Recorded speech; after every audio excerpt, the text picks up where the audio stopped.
Good afternoon and welcome to our weekly installment of Legal Learning. My name is Shayna Finkelstein. I'm an attorney at Coast to Coast Legal Aid of South Florida in the Family Law Unit, and I specialize in representing victims of intimate partner violence and seniors. And today's topic is about pets and injunctions. And that is my pet. That's me with my dog Jojo, my attorney at PAW. And we have to go through this. The information is not legal advice, and it's present as of this today. So we can't speak to any future law changes or anything like that. Okay, so as of 2020, the legislature has added new relief for petitioners of domestic violence injunctions. And that new relief is that the courts can now award temporary custody or custody in a final judgment of injunction to a petitioner of the family pet.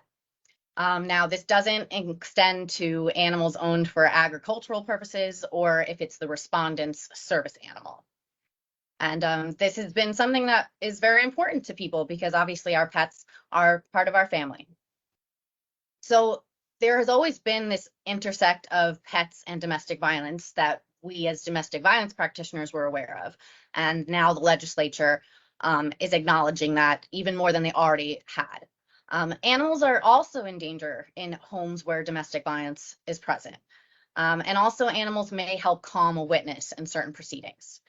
Unfortunately, there is a correlation between how a person will treat animals and how they treat people, including their partners. And a common tactic of power and control used by domestic violence perpetrators is the use of threats to harm or kill family pets. In fact, many battered spouses or partners delay seeking help or leaving in abusive situations due to fear for their pet's safety.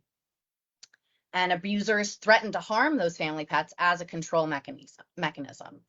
They'll often do this in front of the children, and this can cause the child to grow up to be an animal abuser as well. It can start a cycle of animal abuse or domestic abuse. And both the American Humane Association and the Animal Legal Defense Fund have pointed to a link between domestic violence and animal abuse. As the Animal Legal Defense puts it, people who hurt animals don't stop with animals. And the issue is so serious that to date, 35 states, Washington, D.C., and Puerto Rico have enacted legislation that includes provisions for pets in domestic violence injunctions, and Florida is included in that number. As Maya Gupta, PhD of Senior Director of Research at the ASPCA Strategy and Research, stated, abuse directed toward the pet is often used as a representation or a warning of what the perpetrator may do to the human victim. And abusive people sometimes threaten the pet in order to prevent family members from leaving or disclosing the violence to others. So in statute 741.306B4, in Florida, this already existed before 2020, but in Florida, a court must consider whether a respondent has intentionally injured or killed a family pet in determining whether the petitioner has reasonable cause to believe he or she is in danger of becoming a victim of domestic violence. So this is one of the factors for the court that they must consider when determining whether or not to issue an injunction for protection. But now in 2020, as we briefly went over before, what the legislature enacted is to award temporary custody of a family pet to petitioner when either a temporary or final injunction for protection against domestic violence is issued. And so now this is encapsulated in section 741.305A4, which authorizes the court, when issuing an ex parte temporary injunction, to award petitioner temporary exclusive care, possession, or control of an animal that is owned, possessed, harbored, or kept by the petitioner, respondent, or a minor child residing in the petitioner's or respondent's residence or household. You know, for example, if you get possession of the child, you may also want the possession of the pet because it might comfort the child as well. And the court may order the respondent to temporarily have no contact with the animal and may enjoin the respondent from taking, transferring, concealing, harming, or otherwise disposing of the animal. So now there's other areas of the law that the legislature has recognized that pets play a vital role in domestic situations. So in 92.55, paragraph 5A, the legislature has recognized that animals may be able to provide comfort to a victim or witness in testifying in certain proceedings. So this section authorizes a court to allow a facility dog or therapy animal to be present when the court is taking the testimony of a minor victim or witness or a sexual offense victim or witness in any proceeding involving a sexual offense or child abuse, abandonment, or neglect. And a facility dog is defined as one that has been trained, evaluated, and certified as a facility dog pursuant to industry standards and provides unobtrusive emotional support to children and adults in facility settings. While a therapy animal is one which has been trained, evaluated, and certified as a therapy animal pursuant to industry standards by an organization that certifies animals as appropriate to provide animal therapy. So so many circuits in Florida will permit this. And now animal cruelty. So animal cruelty in and of itself is a crime. While the type of abuse we're talking about may or may not amount to the criminal offense of animal cruelty, it is still important to know when we're talking about this topic. So a person who commits animal cruelty can be found of a first-degree misdemeanor, according to section 828.12, section 1, or a person who commits aggravated animal cruelty can be found guilty of a third-degree felony.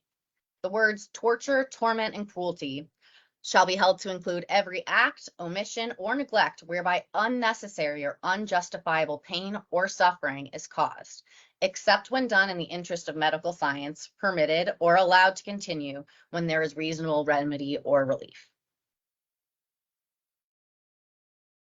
Now, this is something that you may have seen in one of these legal learning presentations before. This is called a power and control wheel. This is something that domestic violence practitioners or advocates will sometimes use in order to demonstrate to their clients or the victims how their partner has been controlling them and abusing them in all different types of ways that may not actually be physical violence, but that show how they are exhibiting such control over the petitioner to make them feel in fear. And as you can see on this power and control wheel in that top slice saying use intimidation, it specifically says abusing pets.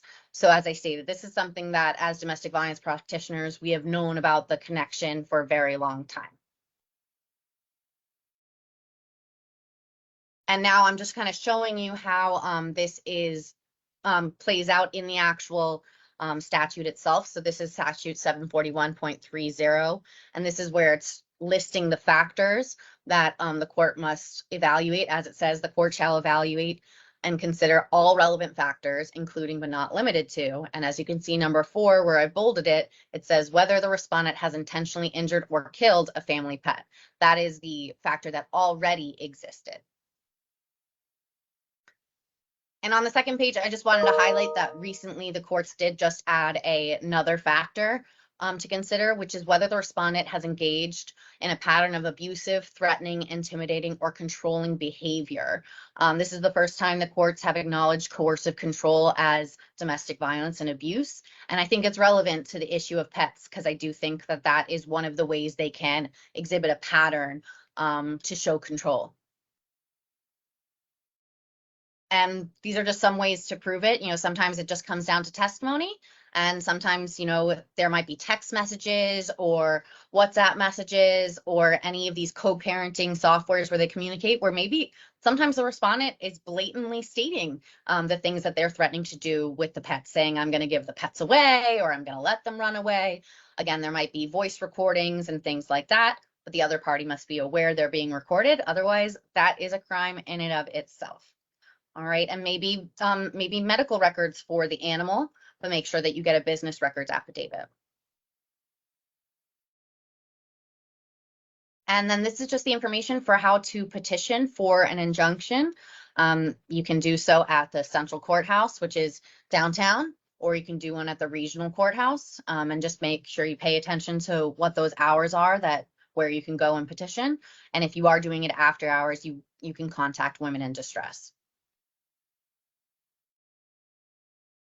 And these are just some of the areas that our office are able to provide assistance to the community. As you can see, the family law and victims of crime, that's the section that I'm a part of. But we also have our senior and elder law unit, as well as our economic advocacy and community health. And so for more information, you can visit our website, coasttocoastlegalaid.org.